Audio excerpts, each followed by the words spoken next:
Okay, good evening ladies and gents, thank you for attending. First and foremost, for those that aren't aware, my name's Scott. I am the chair of the West Midlands branch of the Institute of Physics, who put these series of lectures on.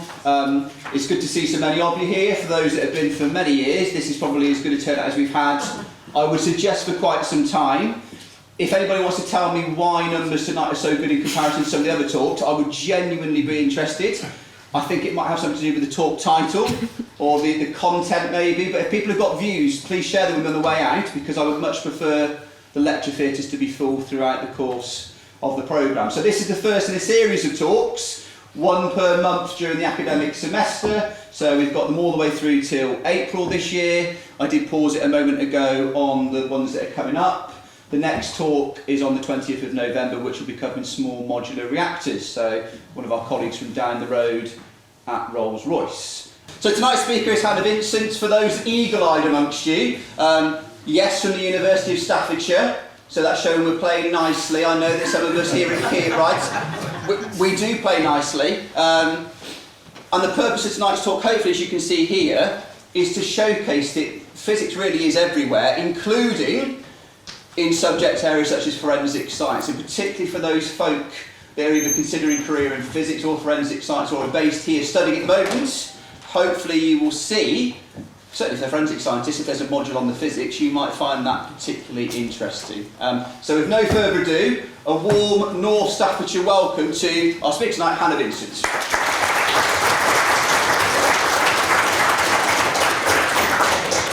Welcome everyone. I am actually amazed that people have turned up. When I got asked to do this talk, I didn't think anyone would want to come and listen to me waffle on all night.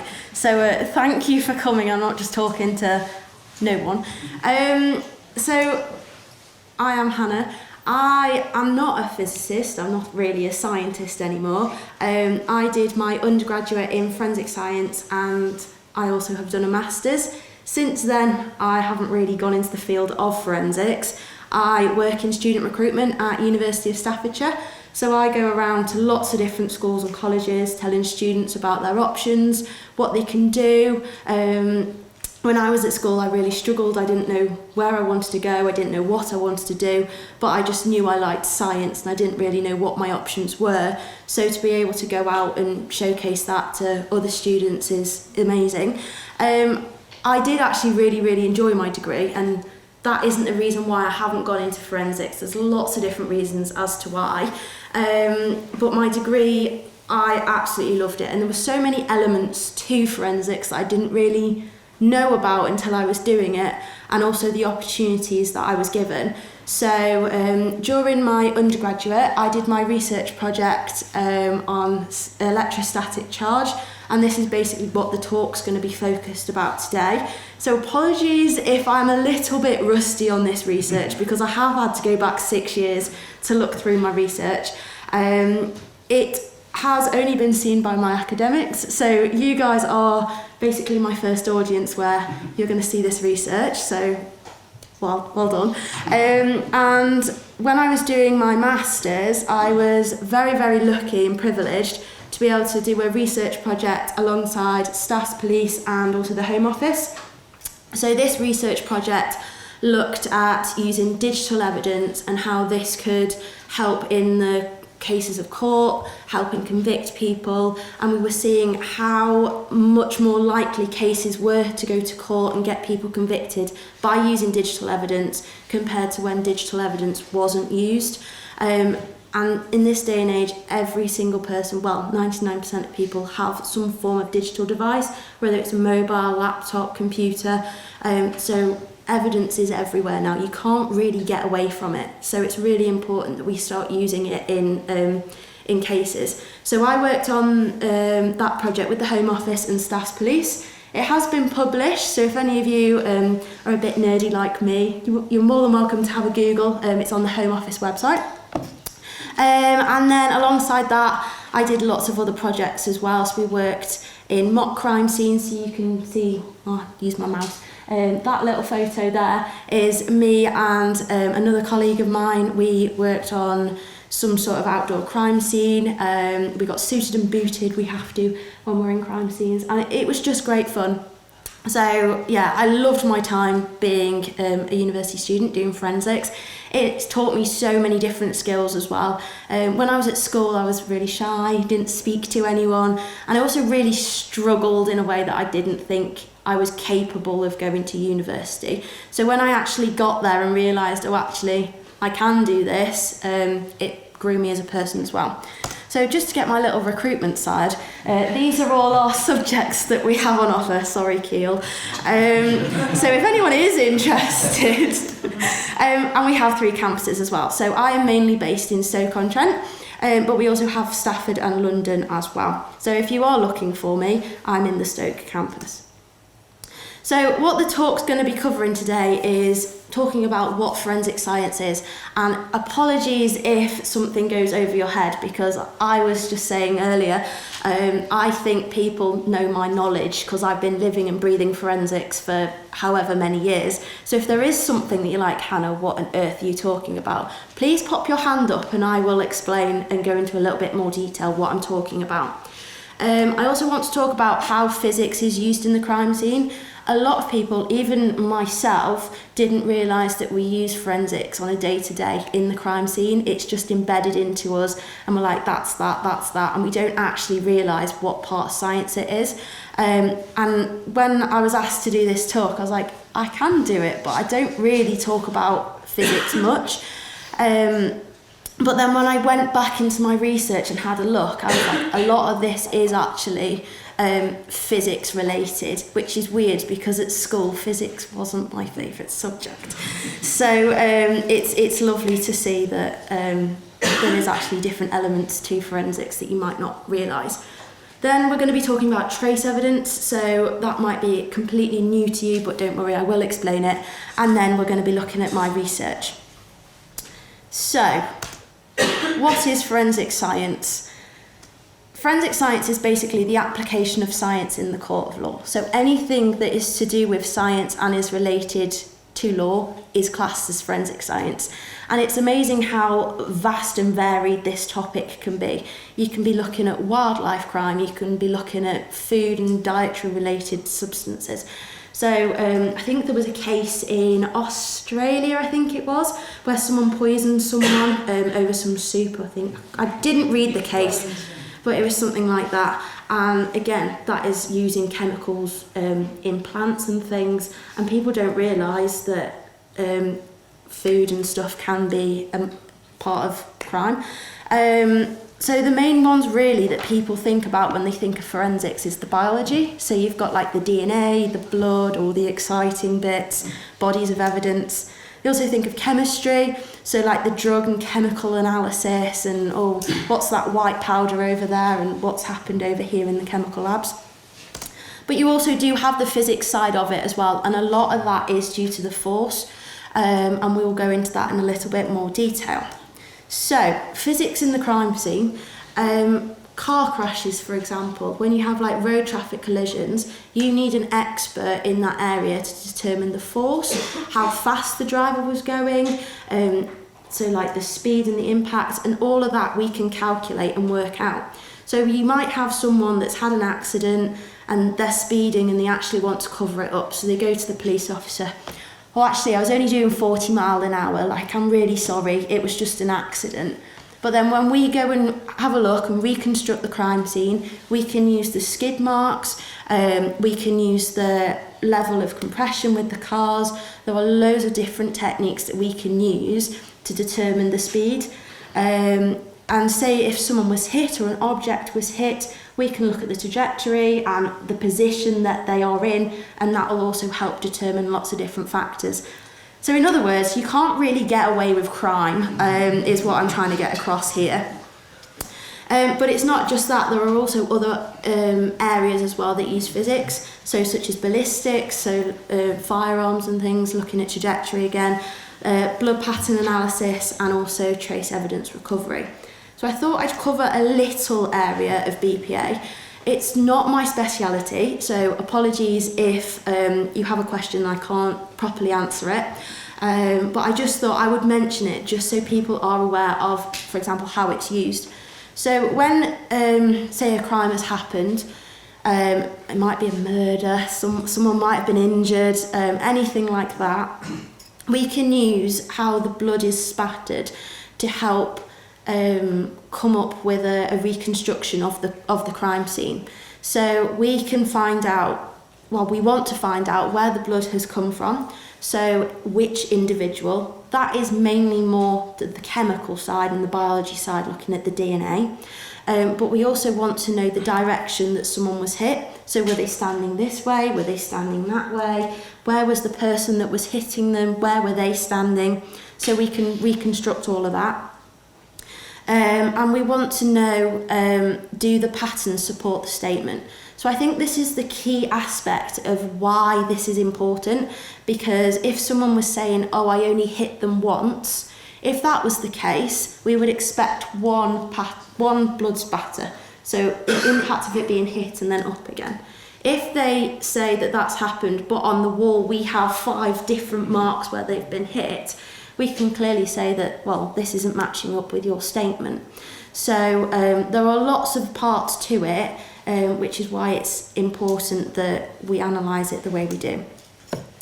So how physics is basically used, trigonometry is part of it. So we like to know angles, so if you like angles, BPA would be a good one for you to go and look into.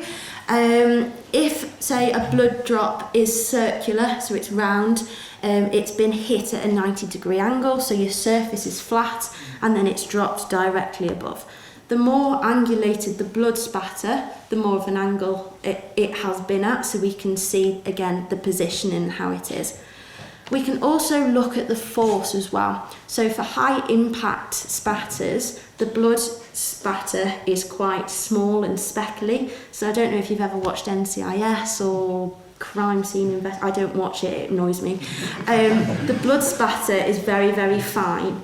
Whereas if someone's been hit, maybe with a knife wound or something, the impact isn't going to be as forceful, so the blood is able to drop into more droplet types. Just to point out, the reason I don't like NCIS is because it is all fake and everything on there just isn't realistic. So if that's your area of why you're liking forensics, please reconsider, because half of it isn't real. So why it's important then? So it's really important that we get all of this right, because at the end of the day it's someone's life, someone has done something. A lot of people are interested in forensics because it's like, oh, it's exciting and stuff. But when you look at the bigger picture, it's someone's life, it's someone's brother, it's someone's sister, mother, whoever, and we want to make sure that the evidence presented in front of the court is correct. So it's looking at accuracy and precision, and there's no better results than science, basically. Science tells the truth unless someone's manipulating the results, but generally everything that you put down on pen on paper, results-wise, data-wise, is the truth, and that's better than any testimony from someone. It also gives a scientific explanation, so it gives a reason as to why this has happened. Not all the time, sometimes there isn't, but it can help put things into place, like reconstructing the crime scene.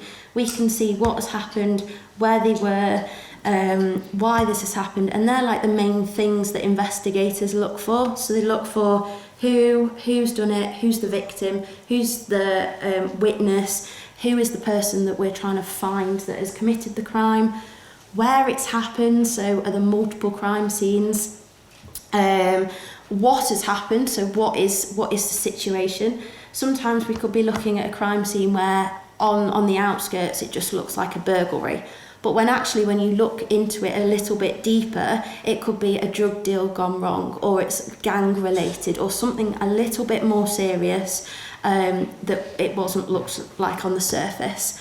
But ultimately it's supporting the courts and the evidence in the court as well. So trace evidence, so this is what I love. So this is my favourite bit when I was at uni, was looking at trace evidence. I don't really know why, because a lot of other people in that lecture hall was like, for God's sake, we've got another lecture on trace evidence, can't think of anything more boring. But for me, it really stood out as something that I was passionate about, and I think it's because I could easily not relate to it, but understand it in my head. So trace evidence is something that can be left behind at a scene. So if you're like me and have long hair, I leave hair absolutely everywhere. It's just always on the floor, on the carpets and stuff. So I could not commit a crime. But things like glass, fibre, paint, gunshot residue, all these types of things are classed as trace evidence. And it's really, really important in the crime scene because this is what can help link a suspect or a witness or a victim to that crime scene. So there's so many different case studies out there that where one tiny fibre, so a fibre, say, off a piece of clothing, was found at that crime scene, and that is what has linked that suspect and that victim to that crime scene and has convicted that the person. There was one really, really famous case where a little girl was kidnapped and murdered, unfortunately, and they were able to convict the person just from one tiny fibre, and it was found on, I think it was a little corner in a van, and they were able to trace that fibre back to that victim's clothing just because of how rare that fibre was. There's so many different components that go into clothing. I didn't even realise until I started doing this research that you can have very, very unique fibres, and it just so happened that item of clothing that little girl was wearing was that unique. They were able to trace it back, and then that's how that case was closed, just by that one fibre. And I find that so fascinating, and I think that's why I've grown to love it. So fibre transfer, there's lots of different things that go into it. So again, relating back to physics, the force of the transfer, so the impact that clothing has on another object can ultimately result in more transfer or less fibre transfer. It can also depend on the sheddability of the clothing. So I'm not really wearing anything that sheds that much, but if I was to wear a really, really fluffy jumper, it's going to get absolutely everywhere. So it also depends on the item of clothing as well. Depends on how much the clothing has been worn. So if it's a brand new piece of clothing, might not shed as much as something that has been washed and washed and washed. So there are lots of different factors that go into it. So when you're looking at fibre transfer, one of the things that I think should be researched more is the effect that force has on this. And there are ways to do it, but my friend at the moment, she's currently doing her PhD, and one of the things she's really, really struggled to do is look at the force and impacts on fibre transfer. So if anyone wants a research project, there is one right there for you. The traditional methods then for recovering fibres is tape lifting, mainly is the most common one. The reason, well, I'll go into the reasons in just a second, but we also have combing, vacuuming and forceps. The reason tape lifting is probably the most common is because it's slightly easier for collecting fibres. You can see what you've got, and especially if you want to see where it is on that item of clothing, you can quite clearly label that and document it. So, like I was saying before, when you're going back to the court of law, documentation is so, so important. You'll be surprised at how much documentation you have to do. For every piece of evidence you collect from the crime scene, it has to be dated, it has to be signed, it has to have a description next to it. If you don't put all of that detail in, by the time it goes to court, it's basically going to be scrapped. No one's going to take you seriously if it's not documented. So, for example, if you're using combing, vacuuming and forceps to pick each individual fibre up, trying to recover that evidence and package it is going to be quite tricky. So tape lifting is probably the most common one that we use. It is cheap and simple, so buying some tape, well, I say that, forensic tape is not cheap. It's not like your normal sellotape that you go and buy from the shops to wrap your presents up. It can be quite expensive, and when I was in the labs doing all my experiments and they were seeing me like have strings of tape that long, I think I was giving the technicians a heart attack. But it is cheaper than some of the other methods that we can use. Tape lifting is simple as well. You're literally putting a bit of tape onto the clothing and peeling it off. So it's not rocket science, and little equipment is needed for it. However, tape lifting clothing, if anyone's ever done it, trying to get dog hairs off your clothing, it can take quite a long time. So we wanted to look to see if there are any other methods we can do it. Now, I didn't really know where to put this slide, but I thought it'll make the most sense here. So apologies if this looks a bit random where it is. So footwear impressions are one of the three main pieces of evidence that investigators look for. The other one is DNA and fingerprints. So if you're committing a crime, please make sure you're wearing a face mask, no shoes, and putting gloves on your hands, because then we're not going to collect them evidence. But we can use a particular piece of equipment called ESLA, and that is an electrostatic lifting apparatus, and it basically uses static charge or electrostatic charge to pick up particles. This photo that I've put on the board is not very accurate for how you lift footwear impressions. This would be more for casting, so if you were to have like a 3D print, but I couldn't find the right image that I was looking for, so for decorational purposes this is being used. But if I was to do it properly, imagine stepping in some flour and you've got a load of particulates on the table, on the floor, and it's not something that you can pick up easy. You can probably take a photo of it, but if I was to take that back to the lab, it'd be pretty impossible. So we used ESLA and we pop it on, so it's basically like a sheet of film, and then we pop a device on it which creates the static charge, and with that positive charge, it allows the particulates to be lifted up, and then you can walk around with the footwear impressions. So electrostatic charge, so this little device, I can't really see, that is your ESLA. Then it comes with some really fancy film, again really expensive. The technicians really didn't like how much of this I was using, but for science it was allowed. And you basically pop it on, and then between like the little nodule bits, charge is created, and that is what allows this charge to pick up the particulates on it. It is very safe, so it doesn't have a high current, so the current is kept low, so when you use it you're not going to get electrocuted. But if you do use it, please make sure you use the ground plate, so it is legitimate. So my research then was thinking, can we use this machine or this device to collect fibres? So if I could use static charge to be able to pick up fibres in the position that it is on the garment, that is going to save me so much time than getting my little bit of sellotape and pulling out the individual fibres off the item of clothing. So I spent hours doing this research, and it wasn't just so I could get a good grade. I was genuinely really interested, and I just loved the thought of being able to create something new that not anyone had thought about before. So the amount of times I spent in that lab, I think I could have just lived in there at that point. So the aims and objectives of this research was to see if different factors could also influence the recovery rate of fibres. So we were looking at relative humidity. Does that affect how fibres are lifted?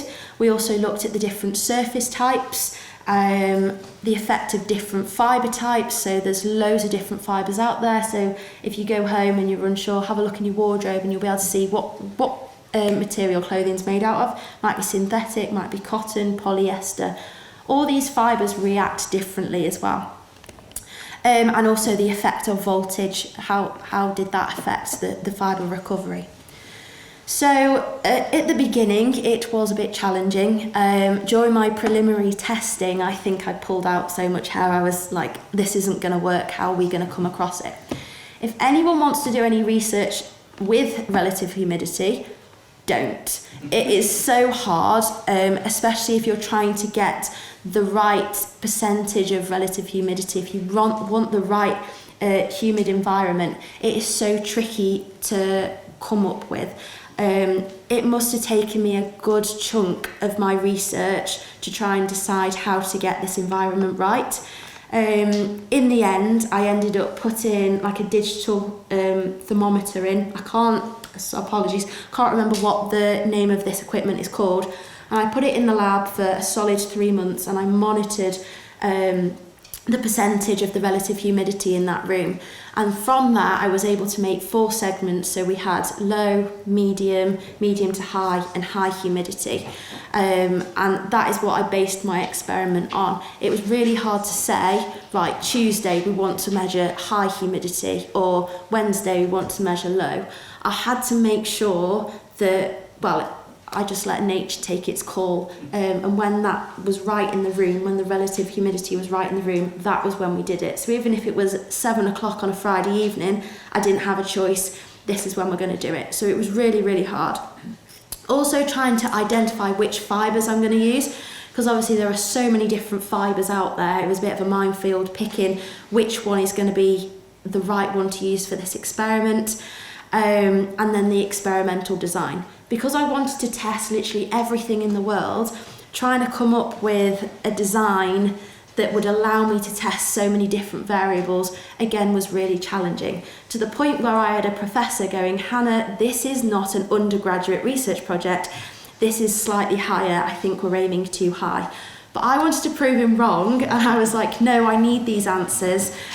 So we went along with it anyway. So the main experiment involved transferring 100 to 200 fibres, and yes, I did count every single one of them. As long as it was in that range, that was fine. So I was there with my little clicker counting how many fibres, and how we transfer it was just using sandpaper. So I had 2 different garments, and I'd use sandpaper and I'd put it onto my surface, and then that amount of fibre numbers was counted. We then recorded the relative humidity, so that was taken prior to make sure it was in the right range that we were working in, and then we'd set up the ESLA machine. So once my fibres were on the table, I'd then put the film on it, and then I'd put the ESLA machine next to it so it would all work correctly, and then depending what variable of the voltage I wanted to work on, I would either pick low, medium or high, and then we'd recover the fibres from that. I'd then flip it over and see how many fibres were stuck onto this static charge film thingy, and then we'd count the fibres again. So again, if anyone wants another research project, if you want to invent a fibre counting machine for me, that would be absolutely brilliant. So the results from this study then, unfortunately, all that work I put into trying to detect the relative humidity, it didn't show what I wanted it to show.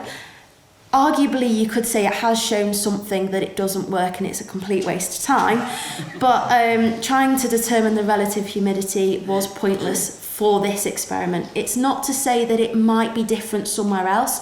So in damper conditions, that can affect the electrostatic charge. So it would be interesting to see, but also health and safety wise, mixing quite moist air and electric, I don't really want to put my life in too much danger, but from the ranges that we used, it didn't show much difference. Surface wise, however, this did have an impact, and this is what I expected. So if you imagine some carpet compared to a nice smooth surface like this desk, you're going to be able to recover fibres a little bit more easier because it's not going to be stuck into that carpet. But it was just nice to be able to collect some evidence to say, yes, we can still retrieve fibres from carpet. So when we go to crime scenes, and you can't pick and choose where the murderer decides to kill anyone, unfortunately, if they do decide to kill someone on some carpet, at least then we can still say evidence can be recovered on this surface as well. So from I don't know if it is lovely or not anymore, but from my box plot, the maximum amount of fibres collected from the carpet was 46.2%, and the maximum from perspex, so like plastic, was 72.6%. So you can see there is a bit of a difference there as well. Fibre type, again, there was a little difference. If I was to repeat this experiment, I would obviously do loads more different types of fibres to see if there was a relationship, but because I wanted to test literally everything in this experiment, I decided to stick to 2 fibre types for this one. And it didn't really show that much difference in the collection. The interesting part though was, I would say, the voltage type. So using high voltage, I would expect this would work better, because that is basically what it says in the manual. Make sure it's turned up right and full. But if not everything goes to plan in life, and if you get to a crime scene and the device isn't working properly, I still wanted to know, can you still use that piece of equipment? And the answer, I would say, is yes. Even though there's not that much difference between medium and low, you can still collect fibres that way. Obviously, the better way is if it's working properly and it's high voltage, you can collect quite a lot of fibres from that one. There were so many limitations to this research project, and I wish I had all the time in the world to look at them, but that is science, unfortunately. There are going to be some things that basically stop it going. So with my design of the experiment, there were so many different limitations that I put in place, but I knew that was the consequence of it going to happen. So because there was more than 2 factors, this meant that anything basically could have influenced my results, but that is something I had to take into consideration. I'll also note I did do a lot more statistical testing, but I didn't want to bore you all tonight with statistics and stuff. So I have tried to keep the results simple. If anyone after today's talk wants to come and talk more statistics, please feel free to come and look at my spreadsheets and stuff, and you can see all the testing that was done. Contamination was a big problem. So when I was rubbing the sandpaper and getting all the fibres onto the sheet and I'd counted them, they were still airborne. So even though I'd done the result and put the ESLA machine on and lifted it up, because there was still that static charge in the air, them airborne fibres were then migrating onto that static sheet. So sometimes I could have counted in the range of 100 to 200, and then afterwards, when I've gone to collect how many fibres we've collected, it's over that 200 mark. And we were all thinking, how? Like, I'm not a wizard, I haven't magically put them fibres on there. But when you looked, and you had to look really carefully, there were so many fibres still in the air. And it's just like dust particles. This is how small we're talking. So if they're being drawn to a static charge, that is how they're staying on there. So fibres were everywhere, and it looked a bit like a battlefield in the labs at some point. And then the other limitation I had was keeping the fibres in place once they were on the ESLA sheet, so like this bit of film. We tried different things, but I couldn't find anything that I was happy with to say, yes, this is going to keep these fibres in place. So unlike the tape is sticky, so it's going to have that stick on there, and then fibres are going to be kept on it. The ESLA sheet, so the film, yes, it is got that charge on it, but once you take ESLA off it, it's not going to have that as much charge on when the voltage was on. So it still would have some sort of static charge to it, but over time that static charge would decrease, and then fibres are able to move about. We tried using some sort of massive plastic tape to stick onto it, but then again that was bringing air bubbles and stuff. So there is so much more research to do on how to keep this in place. In the future, I think it'd be a really, really good technique to use in the field. It'll save people so much time from tape lifting if they can cut a piece of film, put some static charge on it, lift it up and be able to say, this is what came off that t-shirt, these were the fibres, this is where the red t-shirt came in contact with this t-shirt, and this is where the green t-shirt came in contact. We can then identify whereabouts these people have been in contact with each other. So there's still so much more work to do on it, but it's really important to identify where your limitations are. So, in conclusion, voltage and surface type had a massive impact on fibre recovery. So making sure that your surfaces are nice and smooth, humidity and fibre type did not have a great impact on fibre recovery. And that is all I'm going to say on that, because it was very frustrating. So further work, what we can do is then transfer this method into actual crime scenes. So my crime scene was very simple. Everything was organised, everything was how I wanted it to be. In an actual crime scene, you don't get that luxury, so it can sometimes be messy. You're looking at contaminated work. There might be dog hairs or human hairs or all different weird and wonderful things found at crime scenes. And if you have to do this method, or whichever method you use, you're still going to pick up them particulates, whether you're doing tape lifting or using static charge. So it'd be nice to put this work into practice really and see what the results are that way. And I'd also really like to look at the force as well. So how does force affect fibre transfer? How what are we measuring really? And also how on earth are we going to measure the force and how that then impacts fibre transfer? There are different ways to do it, but at the moment, from what I have done and what my friends have done, we have not really seen any secure method to do it yet, but there will be a way around it. It's just something for the future. And then also, does this method impact the recovery of fingerprints? So when you leave a fingerprint, it can be like some sort of residue, and it basically mimics the pattern on your finger. So when you leave a fingerprint, all it is just residue of your finger. And I want to see if this static charge has an impact on that. So say if there was some fibres left on a cup or something and a fingerprint is right over it, would we be able to lift them fibres through this static charge? If we were to do a tape lift, which we would normally do to recover fingerprints, you've got them two evidence types on top of each other, so it's not really the best use of practice at the moment. So this evidence type, or this recovery method even, would be that point of call. This is where you would use it in that scenario as well. So you could have two lots of evidence secured and not contaminated with each other as well. So that is where this work could go in the future. So yeah, that is basically me done. Thank you very much for listening. I hope you've learned a little bit. If not, I hope you found it interesting. And thank you so much for being a wonderful audience.